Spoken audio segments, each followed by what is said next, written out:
तो क्या कहीं ना कहीं मुद्दे गौण हो जाते हैं और नाम के साथ लोग बह जाते हैं? क्या ये वोटर पर किसी तरह का इम्पैक्ट डालता है?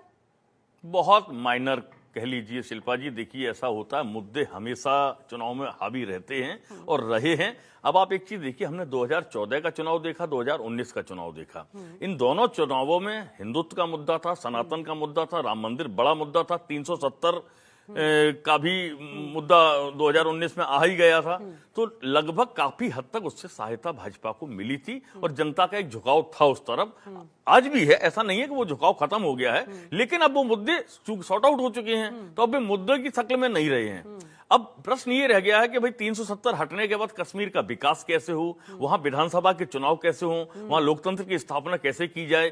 तीसरी, जो वहां के युवाओं को रोजगार देने के लिए औद्योगिक विकास की क्या तर्ज रखी जाए।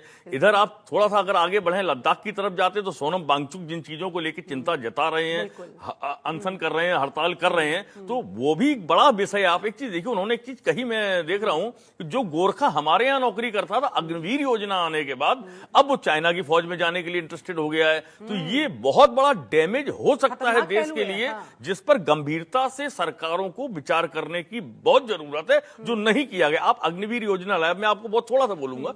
अग्निवीर योजना आप 2022 में जून में लेके आए, आपने कहा साहब ऐसा 6 महीने की उसकी ट्रेनिंग रहेगी और 3.5 साल का कार्यकाल रहेगा।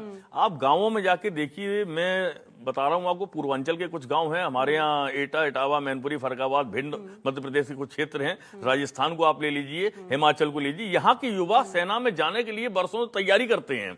अब उन बेचारों के साथ स्थिति ये हो गई, अगर आप अग्निवीर में जो सेलेक्ट हो गए हैं, उनकी शादी के लिए कोई अपनी लड़की देने को तैयार नहीं है। कोई लोग कहते भाई इनका फ्यूचर अब अंधकारमय हो गया है, ये क्या करेंगे उसके बाद आगे वहां से बाहर निकलने के बाद। तो वो स्थितियां, इनसिक्योरिटी जहां फील हो गई, जॉब सिक्योरिटी ही नहीं है, तो आप कैसे इस राष्ट्र की सिक्योरिटी को इंश्योर कर सकते हैं? बड़ा विषय है। और अग्निवीर योजना पर अगर युवा का मुद्दा मान के चलता है, तो मुझे लगता है कि कहीं ना कहीं भारतीय जनता पार्टी को इसका खामियाजा उठाना पड़ सकता है, क्योंकि अग्निवीर योजना बड़ा मुद्दा है और उस लागू होने के बाद पहला चुनाव है। संजय, ये मुद्दा है, आपकी युवाओं से बातचीत हुई होगी, क्या उन्होंने इस बात का जिक्र किया, इस पर चिंता जाहिर की?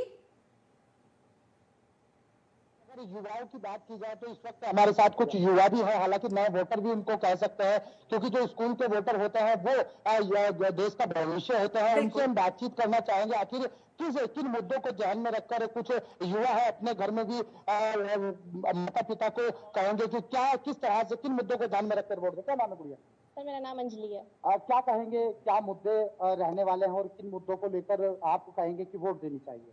सर, मेरे हिसाब से तो मेन मुद्दा होना चाहिए रोजगार का, और हमारे आसपास जो हमारी सुविधाएं हैं उन्हें देखना चाहिए, क्योंकि अब देखते हैं, हम टीवीज में भी देखते हैं और जैसे हमारे घर वाले में बताते हैं कि एक